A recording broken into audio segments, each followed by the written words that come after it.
What's going on, everybody? It's your boy Krusk. Today we're going back to Rational Preps because last Rational Preps video actually did really well. He made another video. I don't have as much to contend with this one, but he made another video that I want to talk about. It's the best gun for the apocalypse. It's basically his thesis on what the best single firearm to own in the case of a grid down, world ending, shit hit the fan, whatever you want to call it scenario were to occur. I don't agree with him. He makes kind of a really boomer choice in his decision, and I just do not agree with him. But let's get into it.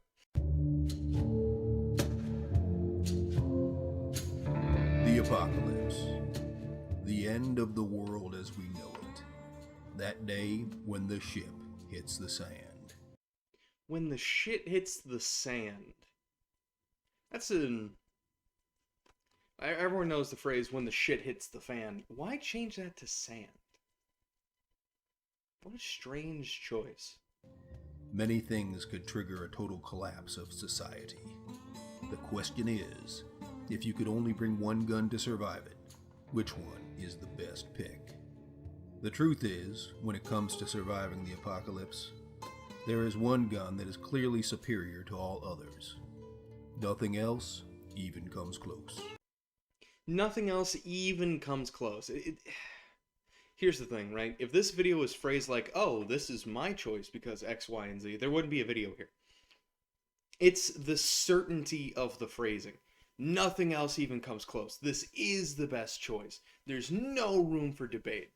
The certainty of it and the smarmy, self-superior tone of it and how, like, you can hear how fat this guy is. Put it all together, it's just a video that, like, it hits my buttons in particular, you know? Something about this just really pisses me off. That's not important right now. What is important is what he's actually talking about. But just keep in mind, he's not saying this is my opinion what the best one is. Definitive statement of fact, this is the best choice, bar none, is what we're talking about here. When I say apocalypse, I mean an epic, earth-changing event. One that completely unravels the fabric of society. Our modern food and supply chains break down.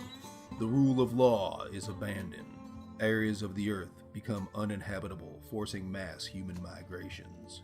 It's a time marked by years and years of unpredictability and chaos.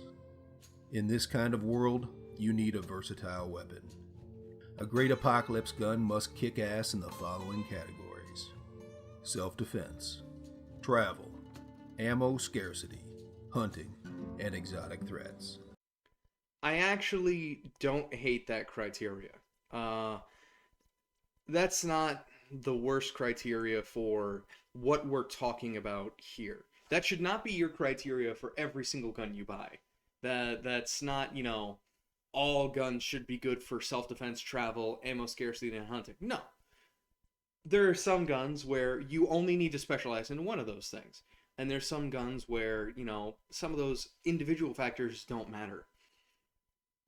But in terms of what is the best singular weapon to survive the apocalypse with, I don't hate this list of criteria. There's just one that he's missing, though, and it's kind of a glaring issue. Reliability.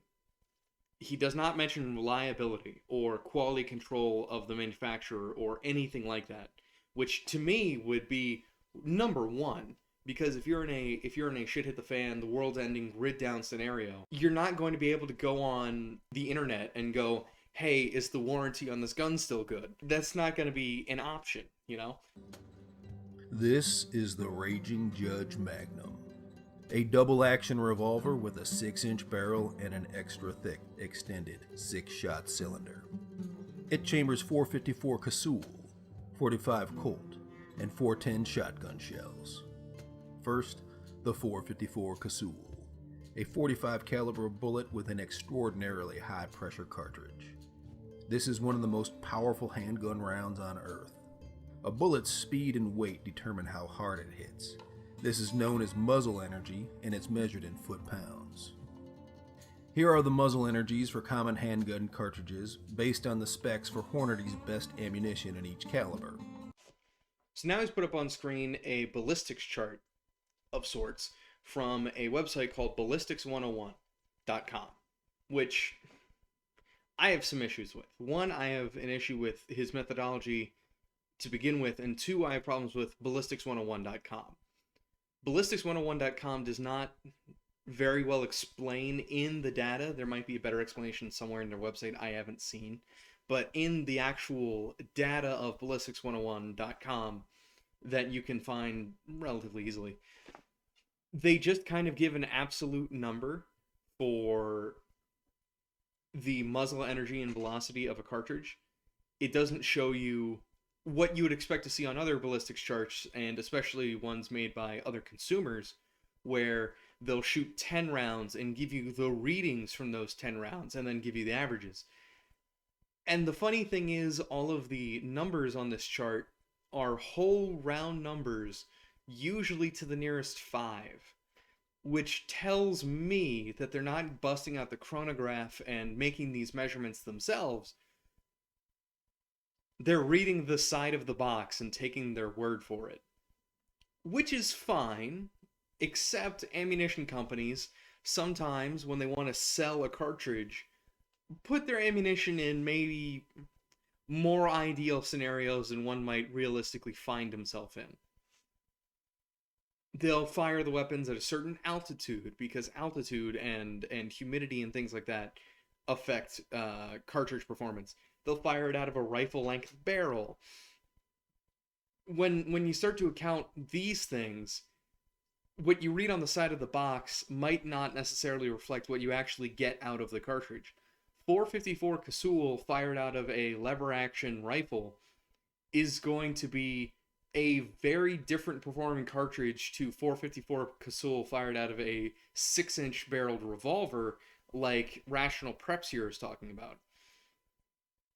Also, if you're just going off of muzzle energy, why do you prefer 454 Casull to 500 Smith & Wesson? You know? The first key topic is self-defense. To get this right, you need to understand what really goes down in a gunfight. Real shooting incidents don't last long. New York City police records show that cops fire an average of just under 3 rounds per incident. For private citizens, that number drops to 2, and out of 484 incidents studied, only 3 involved reloading. That's less than 1%. There are 2 big takeaways here. 1, the first shots fired are the most important. And 2, high-capacity magazines are not a priority. So, I agree with him to an extent, but I do have some problems with his methodology here.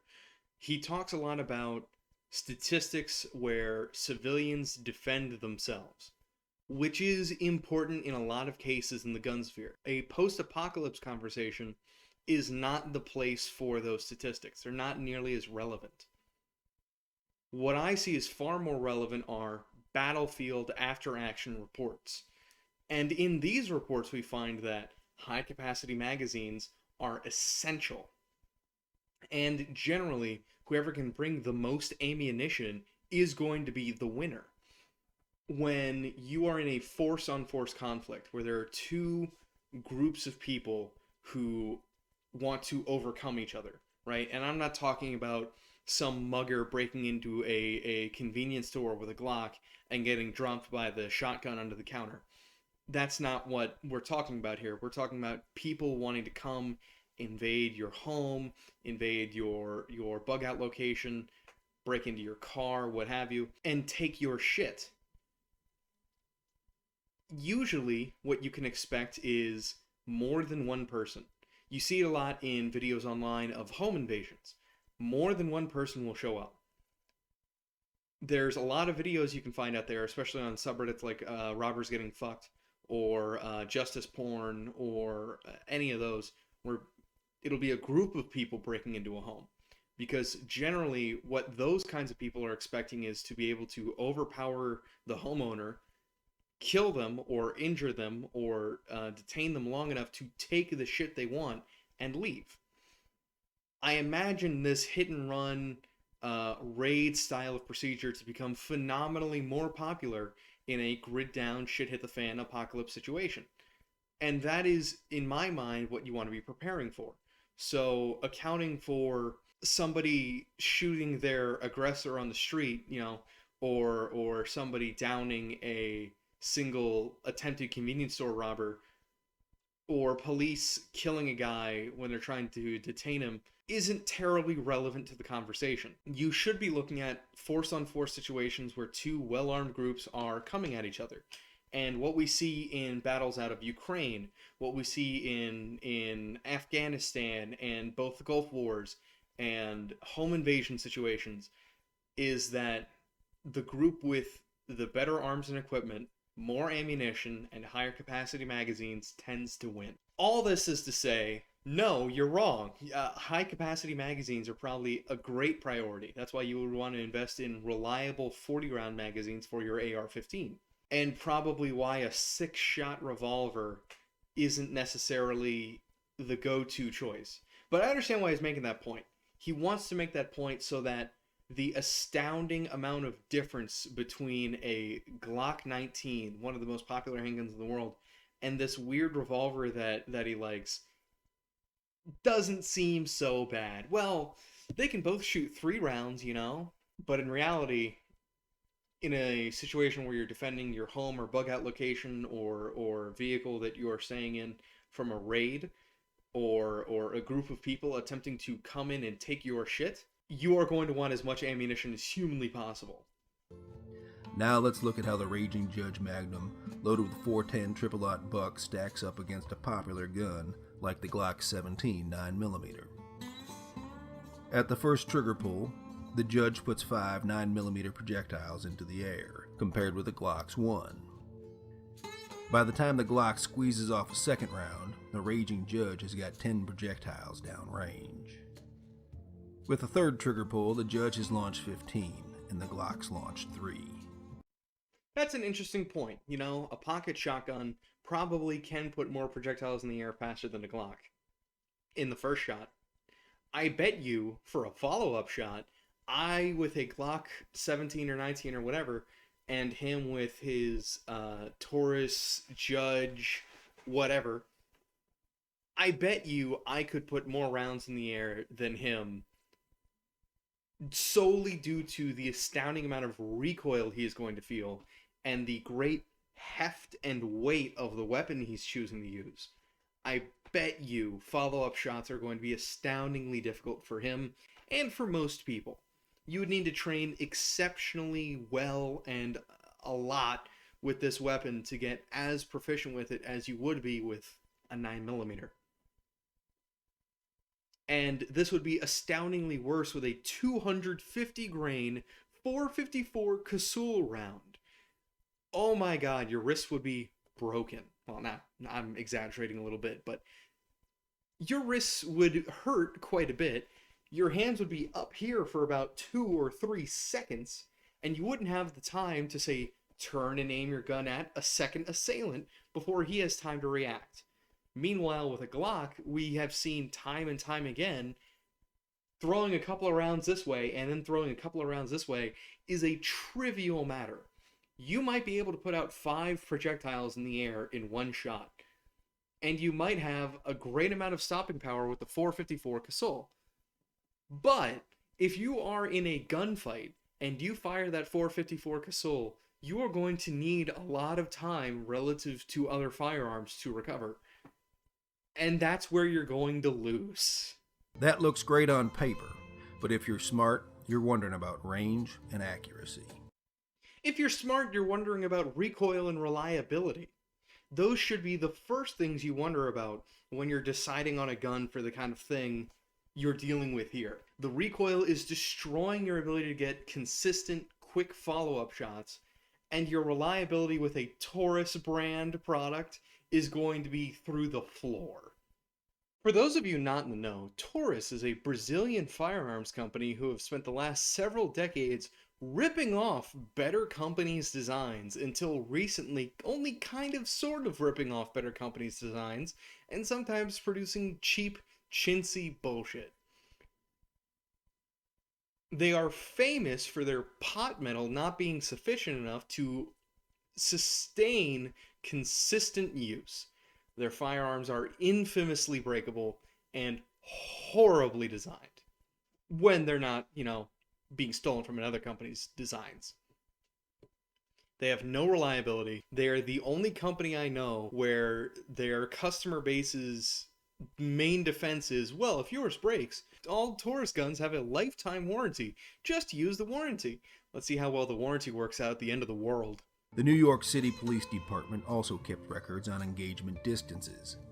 88% of gunfights and dog shootings occur at 21 feet or less. The FBI studied 601 cases where law officers were killed by guns. They found 95% of slangs occurred at 15 feet or less. If you look at the graphic he put up there, the statistics he's using are from 1994 to 2000. Don't you think those are a little outdated? Shouldn't the graphics show something a little more modern? I mean, if what he's saying is a good point, shouldn't it be 2010 to 2020? This looks a lot like cherry picking to me. He chose statistics taken during the United States assault weapons ban from 1994, which ended in 2004, but these statistics were taken at that point, and using that to prove some kind of point about how all gunfights you're going to experience are going to happen within 15 feet. Which is strange, because this again contradicts my point about battle reports and force-on-force incidents. But here's the kicker. He's using New York City without these huge, wide-open spaces for these things to happen. A lot of people live in New York City, and a lot of people live in cities like New York City. Not all gunfights are going to happen in New York City, and if you were at all smart in a world-ending scenario, you would want to get out of the city as quickly as humanly possible. It just all kind of comes off as cherry picking and selecting data that accommodates your preconceived notions and already drawn conclusions. He didn't read that data and go, oh, well, that means that this revolver's the best. He decided that that revolver was the best and is now trying to justify that decision. This is entirely dishonest. Ammo scarcity. During an extended apocalypse event, you may get separated from your stockpile of ammunition and be forced to scavenge or barter for ammo. Conventional wisdom says your apocalypse gun should fire the most common caliber cartridges, so you have a high likelihood of finding it if you need to. Here are America's most popular calibers ranked by sales revenue. You'll notice that 454 Casull, 45 Colt, and 410 Shotgun are not on the list. But the Raging Judge Magnum has a few tricks up its sleeve.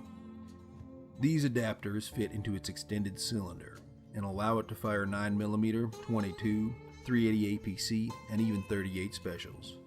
Now, it's not the same as a true barrel, but it definitely works in a pinch. With this moon clip, the Raging Judge can also fire 45 APC with the full benefit of its 6-inch barrel. This means that the Raging Judge Magnum can fire 3 of the 5 most common calibers and a half a dozen others. Let me put it to you, dear viewer. Which do you think you would prefer? A 6-shot revolver, jerry-rigged using third-party devices out of a unreliable gun from a bad company, or a Glock 19, which can take 15 round, 17 round, 27 round, I don't have one here, but 32 round magazines, can be easily hidden on your person, and is designed to shoot the caliber that he's modifying that revolver to shoot. Which would you prefer? This is going to be lighter, this is going to be more concealable than that damn thing, and it's actually designed to use the cartridge that he wants to modify his revolver to use. Let's hope none of those converters break, or you can just use the most common caliber in the US. You know, it kind of feels like, to me, modifying your diesel 16-wheeler to use normal gasoline. It's probably not going to end well, and you should just buy a normal vehicle. You know, am I crazy here? Because that's kind of what it feels like to me. There's much more to the ammo scarcity story, though. Over time, ammo will be harder and harder to find, and its quality will degrade dramatically, both through age and shoddy reloading. This is where revolvers really shine, and semi-automatic pistols and rifles can become a big liability. First, revolvers capture all their brass, so it can be reloaded later if needed. Second, high-capacity semi-autos encourage firing many more rounds than are needed, exactly the opposite of what you want in an ammo-scarce environment. When ammo is scarce, you want to end unfortunate encounters with one devastating and decisive shot. Third, and most important, even slightly crappy ammo can cause semi-autos to misfire, forcing the shooter into a two-handed clearing sequence where the weapon's aim is taken off the target. This is terrible, considering shooting incidents are typically over after the third shot.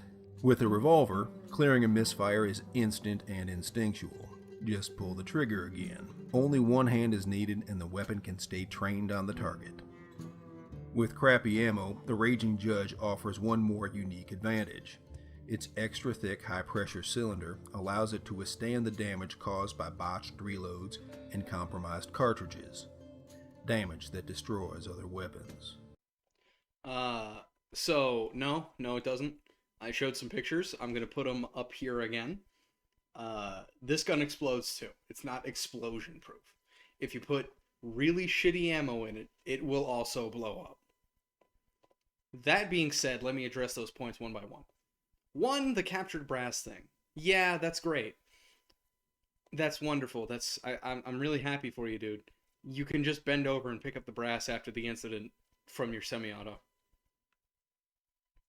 And now, if you do need to reload in a gunfight, you have 6 brass casings you need to get rid of as a step of reloading your weapon, which will require you to turn the gun up, press down on the plunger, and then begin a normal loading sequence. As opposed to a Glock, in a situation with a Glock, right, it doesn't matter what I have in here. When I'm done shooting, right, I drop the magazine. I could just, but I don't want to risk dropping it like on the ground, because if I drop the magazine, I can just reach around and put in another magazine. It's an astoundingly faster reload than a revolver. Oh, but only 3 people reloaded in self-defense shootings ever in a weird sample size of 500. Do you think that'll change after the apocalypse? In a force-on-force scenario, how many reloads do you expect yourself to do? I expect to do quite a few. I don't know, man. That's just a really bad argument. And it depends on your handgun whether or not you can deal with low-quality, bad ammunition. Some handguns, like the Glock 19, are great at dealing with low-quality ammunition. I've never had this thing jam before on me in 4,000 rounds. I fired 4,000 rounds through this gun personally, and it's never jammed on me. And I bought this used. This is a Glock Gen 2 from the late 90s. It is part of the original run, and I've never experienced it jam. This is an old beat-to-shit gun. Yeah, a really bad round will make this gun blow up. Same thing with every other gun ever. That's why you have to shoot good ammo. That's why you want to stockpile ammo. Travel. During the apocalypse, foot travel will likely become unavoidable. And then, the 3 biggest considerations for an apocalypse gun become its weight, concealability, and one-handed use. This is where long guns, like rifles and shotguns, start to become a liability. This shows the weights of common long guns compared to the weight of the Raging Judge Magnum. Is it fair to compare a handgun to long guns? I've already shown that Casull cartridges are more powerful than 2 of these rifles. Ballistic gel tests show that hollow point Casull damage is comparable to 12-gauge slug damage. So yes, it's more than fair. At 4.5 pounds, the Raging Judge is beefy for a handgun. That weight, by the way, significantly reduces recoil. I'm going to continue to let him make his point and then address the overall point, but I just want to jump in here. No, it doesn't. Generally, with handguns, a heavier handgun will help soak up some of the recoil by having the mass be so difficult to move that the energy that is eventually transferred through that to you is much less. Not when you're shooting a 250 grain projectile. Then, in that case, you kind of cross over a threshold where the weight of the gun is actually starting to work against you, because now that gun has been propelled as well due to the recoil, and you have to fight both. It is not helping you in this case. Usually it does. That's why competitors put tungsten or magnesium weights in the front of their guns. It's not helping you this time. Heavy as it may be, it is still significantly lighter than the long guns. Concealability is also very important. There will be situations where you do not want to announce to the world that you are carrying a firearm. A serious apocalypse gun must be able to fit in a small pack or under a car seat. Whether you need your other hand to do something or carry something, one-handed weapon operation can be very important. Now again, the criteria that he's laying down, I don't hate. I don't hate the concealability, weight, one-handed use criteria. I fight one-handed use a little bit, but I don't hate that criteria. The thing is, though, once again, his selection does not meet any of those things. His 454 Casull revolver weighs astoundingly more than a Glock handgun, which has a significantly greater capacity and has access to a wider pool of ammunition. On the matter of weight, it's a really bad choice among handguns, and there are even rifle configuration pistols, like AR pistols and AK pistols you see, that I would argue are more concealable than that abomination he has. And in terms of one-handed use, again, Glock, astoundingly easier to use and point one-handed than some 2.5 pound long 6-inch barrel he talked about.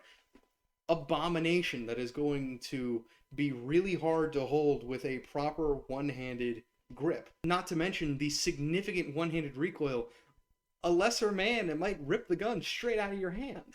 It seems like he knows that some criteria are what other people are going to bring up, and he's bringing it up here as kind of a point of, like, cutting them off at the pass, you know? But he consistently fails to argue on behalf of his actual weapon. It's pretty obvious that he's struggling to find reasons to actually advocate for this gun, other than he thinks it's real neat and likes that it can take 3 different kinds of bullets. Next up, hunting. During an apocalypse, you will need to hunt for your own food. An apocalypse gun must be able to effectively harvest everything from big animals like elk to smaller game like coyotes and squirrels. The 454 Casull round has long proven itself capable of harvesting large game. Its effective range can stretch out to 150 yards.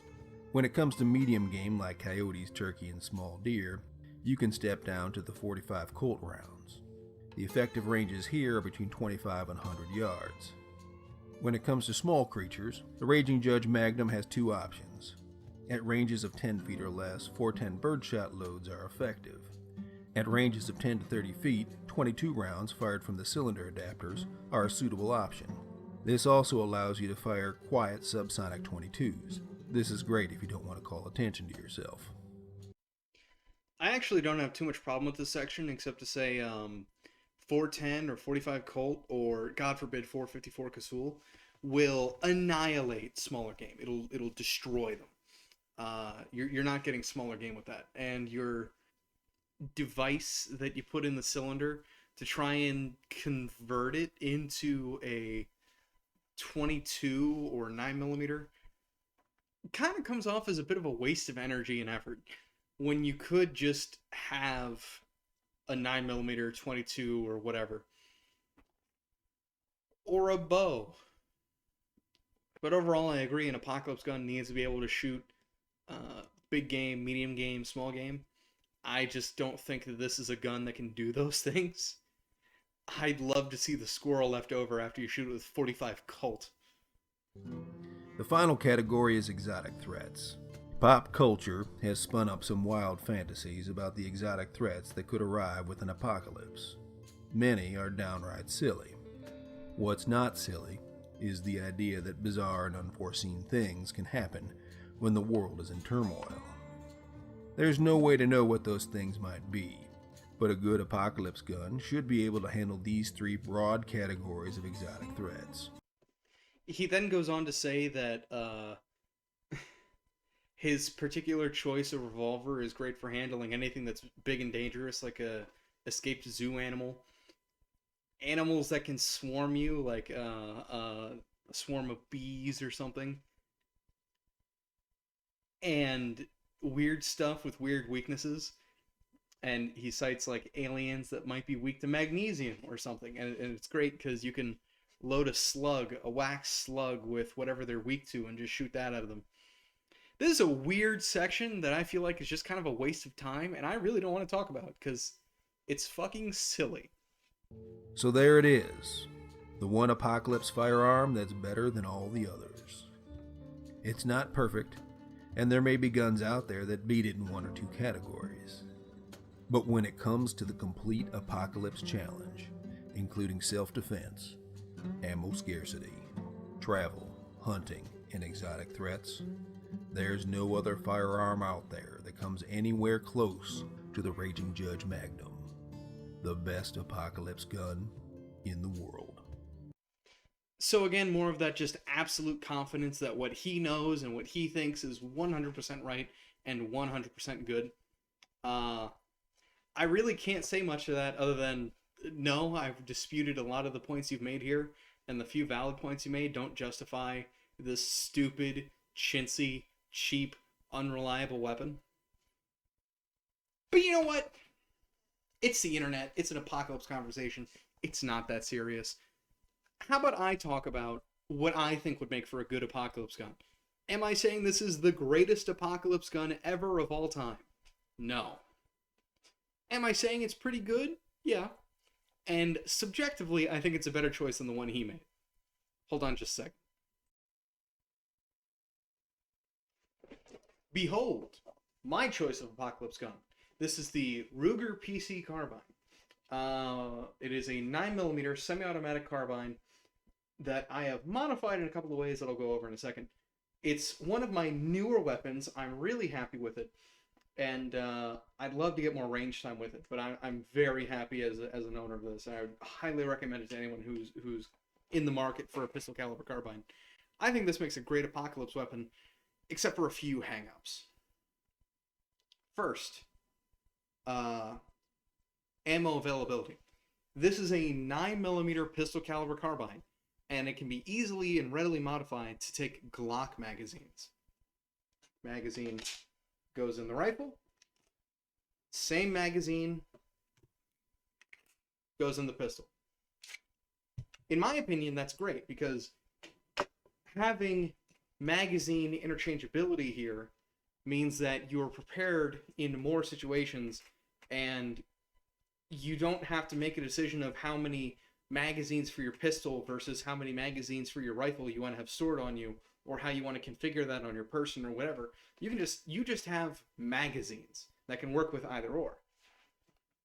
Shoots 9mm. The chart from Lucky Gunner that he showed says that it's the most common caliber in the country. I'm not certain how qualified Lucky Gunner is to talk on that, but it wouldn't surprise me if 9mm was the most common caliber in the country. So in a situation where I'm looking for ammo, I'm scavenging and bartering, that's pretty good. Muzzle velocity, not great. I'll be honest with you there. The muzzle velocity isn't great because it is shooting 9mm. It's shooting a pistol round. This is not a rifle cartridge. It's not going to shoot super hard or super far, but it is a 16-inch barreled rifle.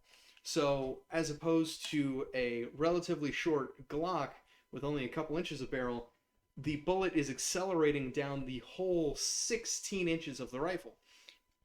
This allows the bullet to go significantly faster even though it's the same round because it's being fired out of a much longer barrel. I find this astoundingly useful, personally. This is a great gun for hunting varmint and small to medium game. I would trust this to kill a deer, coyote, hog, what have you. I'm not coming after a moose with this, but I don't live in an area with moose. The weight is another issue. It's a little heavy. This is because I still need to take off the stock. I plan on modifying this to take a AR style buffer tube stock, but for now it has a fixed stock and it's relatively heavy. What are you gonna do? Some things I like about this over a handgun, and especially his handgun, is you can mount a red dot on it, which means you can get sights lined up much faster than you can with traditional iron sights, where you have to shoulder the weapon or present the weapon in front of you in the case of a handgun, and carefully line up the iron sights so that way they're all perfectly in line with each other. With a red dot, you just put the dot over what you want to hit and shoot. I also have it modified to have a grip up here, which I find astoundingly comfortable. It helps controllability. Concealment for this weapon is actually surprisingly good. Behold. The barrel has a quick detach system, so I can just store these two parts next to each other in a backpack or what have you, and if there's trouble, or I see something I want to hunt, I just put it back together. It's all ready to go. Very concealable, relatively heavy, reliable, low recoil because it's just a pistol caliber, common ammo. Overall, I would say this is a pretty good rifle and a pretty good apocalypse gun.